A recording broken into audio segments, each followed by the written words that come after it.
you have an interest in horses and love learning more about horses, the horse industry, teaching, or even managing your own horse business, then you're in the right place. We would love you to join us on our mission, which is to improve the lives of horses around the world through the education of riders, handlers, and trainers. So get comfortable, listen in, and enjoy. This is another of our popular Listener's Choice interviews, which we're playing over the weekend. We've chosen the most popular interviews for you to select the Listener's Choice winner. If you're not sure how the Listener's Choice competition works, have a look at horsechats.com/choice for the rules and the leaderboard. Today's chat's been brought to you by International Horse College. We have a mission to improve the welfare of horses throughout the world through the safe education of riders, handlers and trainers, and that's what these chats are all about. Registered Training Organisation 31352.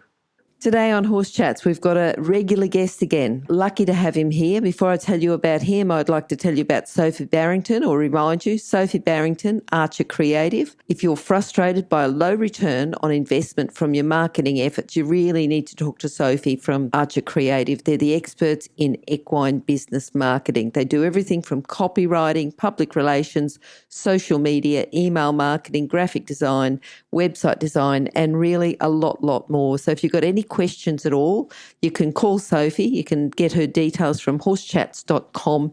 Search for Sophie, search for Barrington, or search for Archer Creative. You'll find her contact details and you'll be able to listen to a couple of podcasts that she's done as well. We'll get back to our guest now, Peter Huntington, who's a regular guest on Horse Chats. If you go to Horse Chats, if you don't know Peter, just to find out a little bit more about him, he's talking to us on behalf of Kentucky Equine Research. Feeding specialist, horse feeding specialist. And today we're going to talk about 10 tips on feeding the laminitis-prone horse or pony. How are you today, Peter? Hey, great. Thanks, Glenys. I'm really just happy to talk with you again. Good to talk to you too. Now, we're going to be talking about the 10 tips on feeding the laminitis-prone horse or pony.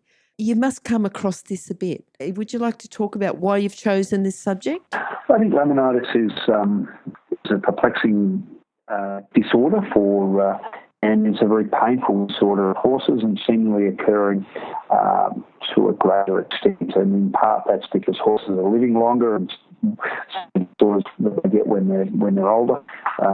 Predisposing to laminitis, and also partly because of the increasing obesity rate in the population. And that's one of the predispositions to laminitis. So it's painful, it's very distressing for the horse and the owner, and there's still lots of horses that get laminitis.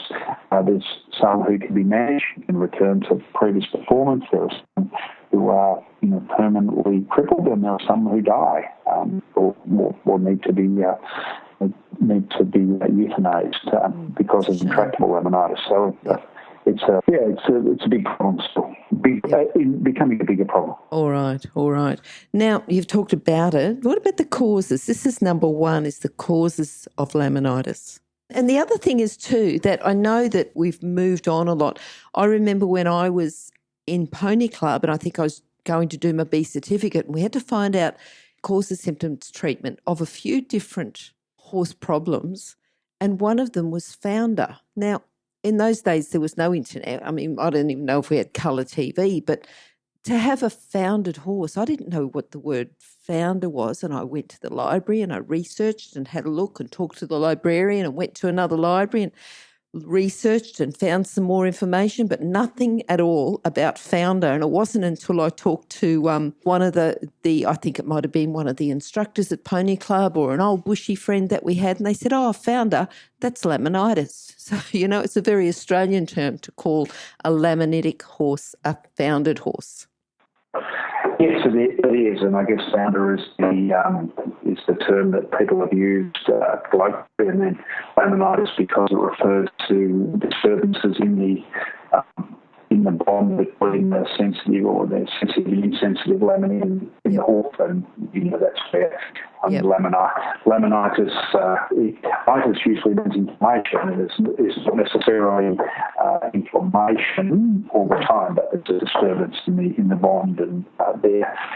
And we have a situation where this bonding hoof holds the hoof wall and the pedal bone together. Yep. And then you get disturbance in there, and then you've got either the pedal bone is at risk of sinking in the hoof, or you get rotation because the pull of the deep flexor tendon is pulling on the back of the pedal bone, so you get sort of rotation where the tip of the pedal bone hits towards the sole, and in some cases it can go through the sole.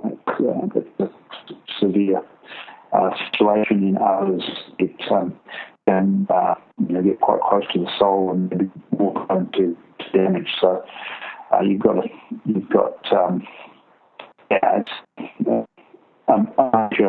it's a bit, it's a bit of an emergency. People need to take it very seriously if they think their horse is at risk of laminitis or is actually shows signs. Now, what are they going to see in the horse? It might be stiffness. Usually, it's more common in front limbs than in hind limbs, but it can affect all four feet. Of course, that's stiff or reluctant to move. You can sometimes feel more heat around the coronary band. You can have on there, you feel more heat, and there's sort of bounding digital. So if you're feeling the digital artery either around sort of to the sesamoids or further down. So you've got this sort of consideration. But for horse that's either reluctant to move or simply unwilling to move and unwilling to pick one front foot up, is when you get worried. And I think it's definitely something that this is not something you necessarily wait and watch. It's call a vet because the sooner you can start treatment, the better the outcome will be. Okay, so we've sort of talked about the symptoms there, and this is really the management now we're getting onto. Is that right? So we've had the point number one is the causes, then the number two is the symptoms. Well, I'll mention more some of the range of causes. Yeah. I think the most is probably what we would describe as there are causes such as concussions. So you can get road laminitis, which relates to concussion. You can have supporting limb laminitis, where you've got a horse with a fracture in one leg and it's taking all the weight on the other leg. And that then that's often some of the highest profile laminitis cases in racehorses have been in that situation, where they get laminitis in the good leg because of all the weight is going through that leg. It can happen after foaling in mares with retained fetal membranes, so toxic laminitis. You can have toxic stuff related to gut disease, to colitis, and to severe hindgut acidosis. And you've also got the sort of hormone or the metabolic cases is really all about this metabolic syndrome. It's called now, and what some people call Cushing's disease, but is PPID. So it's the pituitary disturbance that you see in older horses. So pituitary gland dysfunction to the base of the brain, and laminitis is one of the symptoms of that. The older horses, the shaggy coat, where they had an increased risk of laminitis. So the real, I guess, of knowledge in recent years trying to understand the metabolic cases where you see metabolic syndrome, where you've got this combination of obesity, disturbances, mostly obesity, they're not all obese. You've got disturbances in insulin levels, insulin hormone, that's got a number of important functions in the body, in very high insulin levels or disturbances in insulin regulation and induce laminitis. And you've got that in the predisposition to laminitis. So that's the sort of, the fat pony, fat horse syndrome is really quite a metabolic syndrome, although in some older horses it's the PPID or as called Cushing's. Yep. All right. So the symptoms of laminitis, as a horse owner, how do we know that our horse, like all of this stuff that is going on inside the hoof, but as a horse owner, how do we know that the horse has got laminitis? Well, it's probably the horse that's reluctant to move, Yep. and it feels like the feet to the ground. They want to move. They don't leg up. Let's say hot feet, bang, little pulse. They're the sort of they're the things that are going to be the giveaways there. And then with veterinary examination, there might be detecting pain in the sole, and particularly pain in the sole, pain around the toe, and pains. You can get pain with palpation of the coronary band. Pain there, and so they're the sort of the vet might see, and then that leads into the management during the acute stages, and I guess that very much. Okay, which is tip number 3. Yep. Tip number 3, but let's get your vet involved. Yes. Get your vet involved. Get you involved early. One of the things that recent research has identified is that icing, putting the horse's feet in ice water, will slow down the damage that's happening in the hoof and improve the recovery. So people have talked about identifying the horse for laminitis. The horse will stand in the dam or stand in the puddle. Well, they're sort of doing it themselves. But iced water, if you're in any doubt, then bucket with some iced water, or there are some boots that you can get commercially that put the horse in iced water. So that's first aid prevention. That's number one. And not asking the horse to move too much would be the other thing. If you don't have the ice water option, putting them in a sand yard is probably the best option. And if you think it's related to feed, then obviously, getting them off the pasture, if it's lush pasture, or if it's grain overload, or taking the grain out of their diet, you get enough from the horse that's broken into the feed shed and engorged itself. It can happen with the pony that's a bit deprived, or you get it from horses that get into a bag of wheat or something like that. Then looking at managing those sort of considerations to remove that dietary risk factor. And sometimes the vet will, if it's diet overload related, sometimes giving them oil and things like that will hasten the passing of that through the digestive tract. But there are veterinary, and it's a very painful consideration, so a very painful disorder for the horse, as you can see. So appropriate pain relief and anti-inflammatory therapy is pretty important in the management of the disorder. Yep. So the long-term nutritional management, we've talked about the acute stages, but this is number 4, the long-term nutritional management for horses with chronic laminitis. Okay. One more thing about the acute stage, and that's that this is not the time you get the horse with. Part of the longer management might be taking the weight off the horse, and by doing that, by putting them in a negative energy balance, by restricting their diet, particularly their energy intake. But you don't need to be doing that right at the start, because the horse is in pain. They've got an increased metabolic rate and metabolic need. So I don't think, even though you need to have them in a negative energy balance in the subacute stage, you certainly don't in the acute stages. And so, for example, you may not feed a horse loose and hay in the longer term because that's contributing to this body condition, but in terms of the short term, I don't mind a horse being fed loose and hay or loose and calf, because they actually need some protein and amino acids to sort of help rebuild and repair the hoof.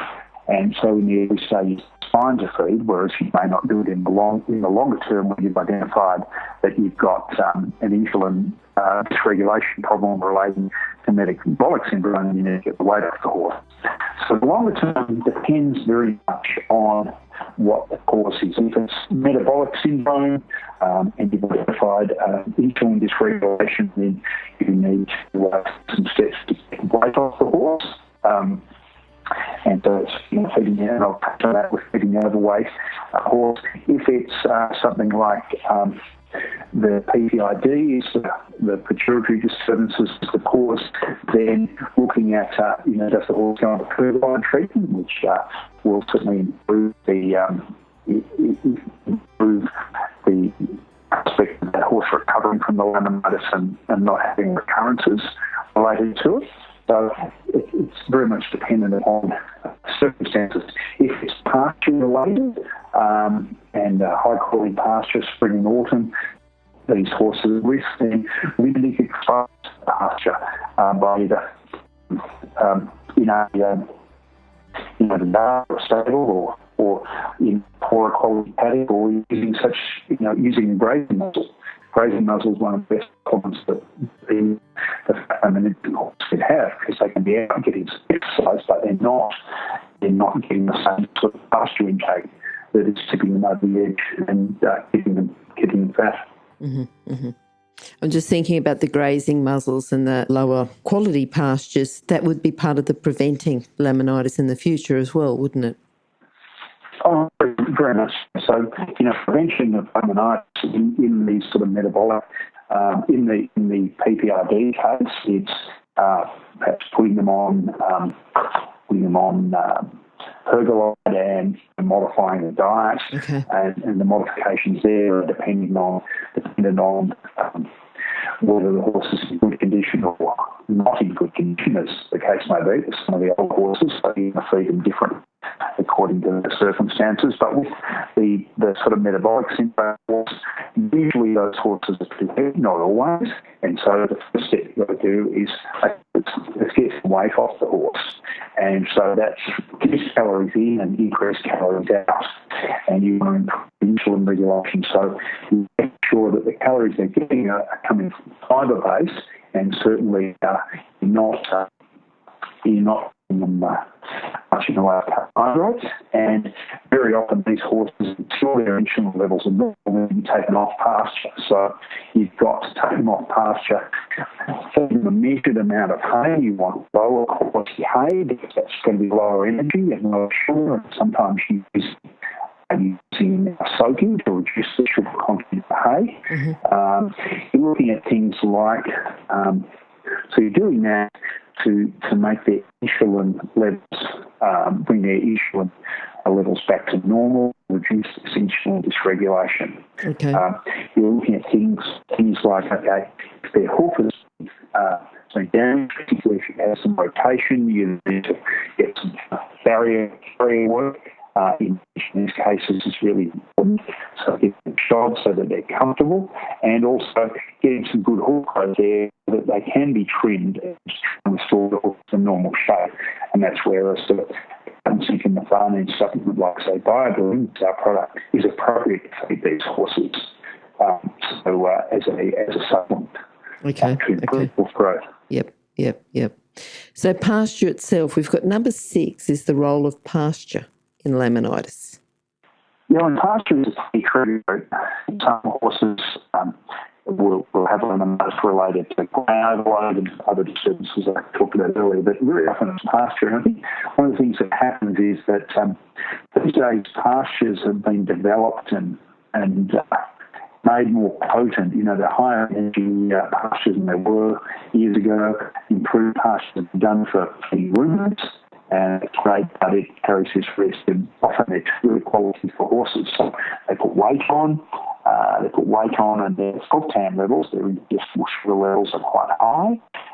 And particularly there's a relationship between fructan levels and the time of the year and the time of the day, so that these levels rise on sunny days. They rise during the day and rise on sunny days, and they drop down overnight. So horses can have some exposure to pasture at night but have to be in during the day, and they're not let out to eat. Other times you just need to reduce the amount of pasture that they have.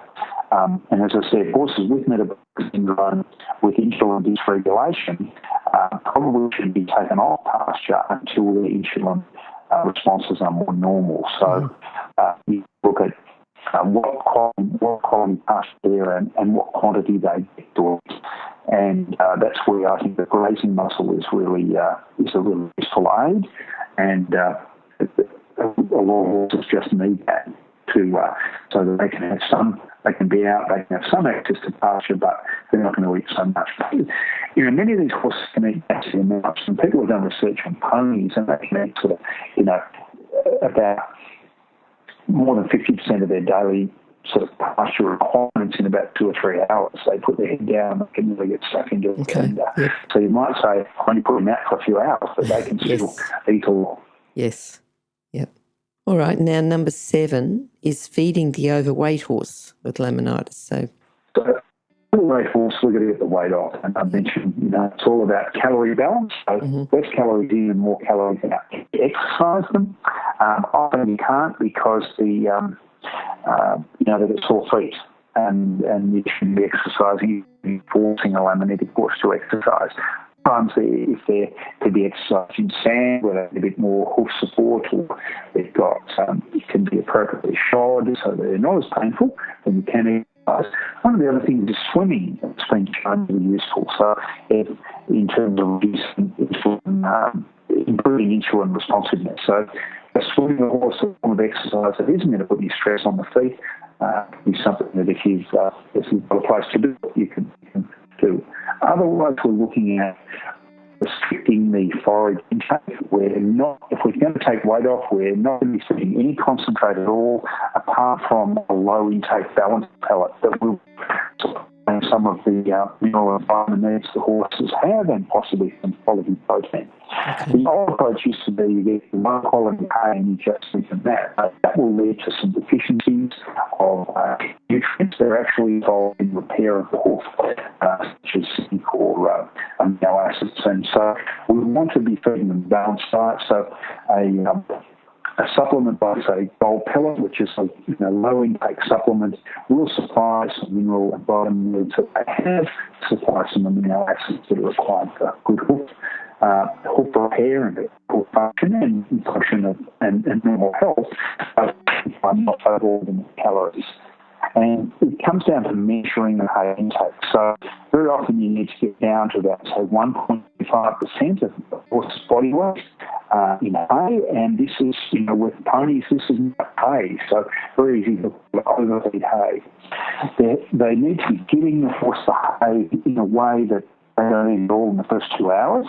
So that often involves, small whole hay nets or other things. Such as a porter grazer, which is a sort of feeding tub with a lid on it, and you use to spread out hay intake, and it's the right quality hay, so that the lower energy hay you have, the quicker they'll lose weight. There are some other things you can give that are helpful in sort of prevention and area and getting the weight off them and normalising their insulin responses. And that may be things like fish oil, which is given in small doses, normalise glucose and insulin responses. We have EO3 as a supplement. We have psyllium actually has been shown to have a role here. There are some sort of veterinary treatments like metformin that might be useful. There's a lot of things used in this area. People go, magnesium, I'll give horse magnesium. Well, because someone on the internet forum says to do it, there's actually no data to support the value of magnesium or cinnamon or a number of sort of supplements that are given, that may be given to people with metabolic syndrome. There's no data to support the use in horses. Okay. What about horses who need to gain the weight? We want them to gain the weight, but we don't want to give them... Yeah. This is usually the older horse with PTID that's got some muscle wastage, has lost weight. So this is the pony with the long shaggy coat, and often they've got teeth troubles as well. So you've got to sort of be conscious that they can't eat hay as effectively.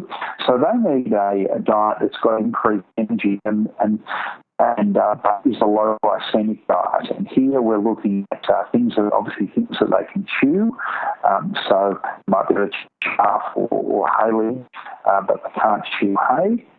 You do need to be careful about high quality pasture because they might give a high glycemic response.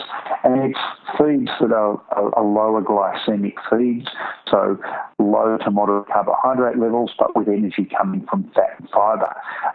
So things like Baristol Calm Performer or KRLG Cube are examples of those foods.